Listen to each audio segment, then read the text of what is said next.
Are you living in the real world? What if the entire universe, from the strangers walking down the street to the birds chirping in the trees, was just a simulation? Could the world be a virtual environment coded by ones and zeros? Or a conscious computer game created by supreme beings from another timeline? What if every person on Earth was no different from a character in a movie? Reading from a script we've never seen? Being watched by an audience we didn't know existed? What if we really are living inside a simulation? As humans venture deeper into virtual reality and artificial intelligence, this reality-shattering conspiracy has gained more and more traction. Scientists and philosophers alike have devised extensive theories to explain our simulated universe. Leaders at the forefront of modern technology have even declared this conspiracy not just a possibility, but a likelihood. Elon Musk, for example, said there is a 1 billion to 1 chance that humanity is not living inside a simulated universe. That's a 1 billion to 1 chance that our world actually exists. But is that really possible?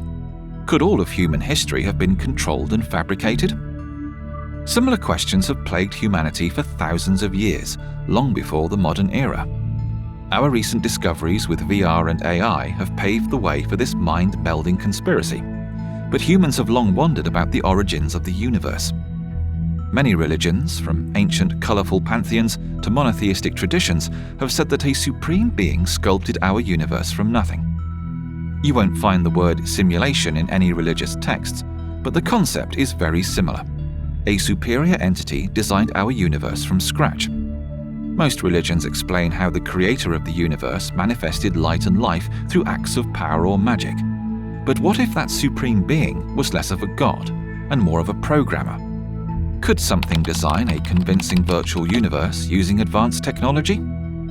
Imagine for a moment that you've stepped into a virtual reality. After slipping on your 3D headset, your senses sink into the dark and dusty halls of a creepy old mansion. As you wander through its shadowy corridors, your ears are prickled by the creaking of floorboards. Distant voices send chills down your spine, and you experience a real sense of fear. But not because you've mistaken this haunted environment for your real life. You're scared in the same way that you're terrified by a horror movie.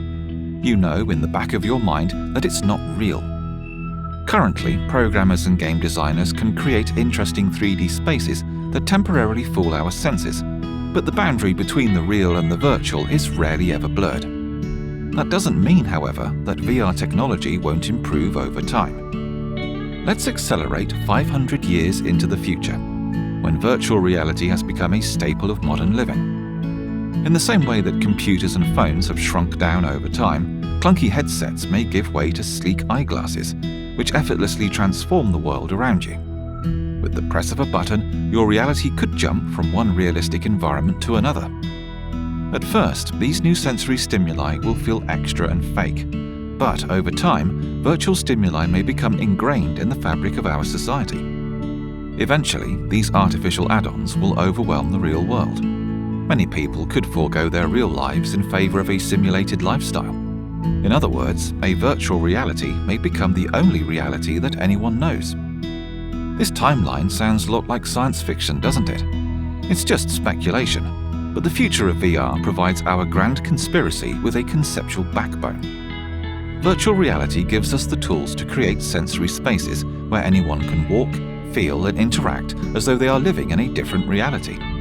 Even if modern technology is centuries behind, the potential is still there. However, there is one outstanding hurdle that divides our reality from any convincing artificial environment. You can always take your glasses off. At any point, you can flip a switch, power down, and return to your real life. Let's go back to that dark and dusty mansion. If a monster comes barreling out of the shadows, you may scream and panic. But are you in any actual danger?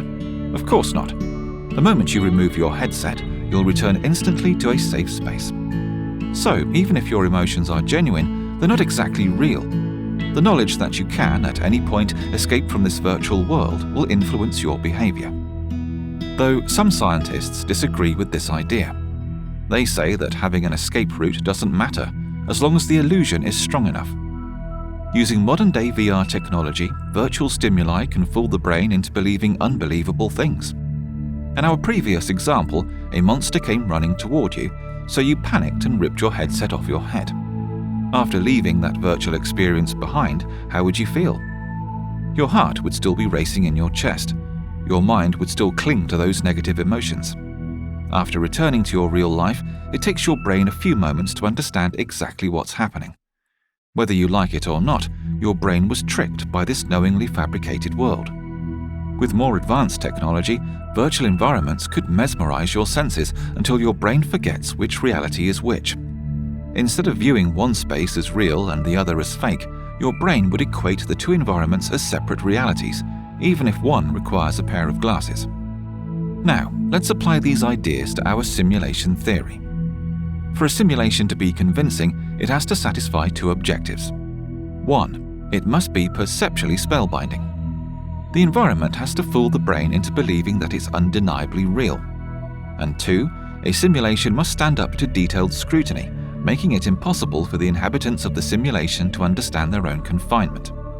Keeping these conditions in mind, how could a simulated universe actually work?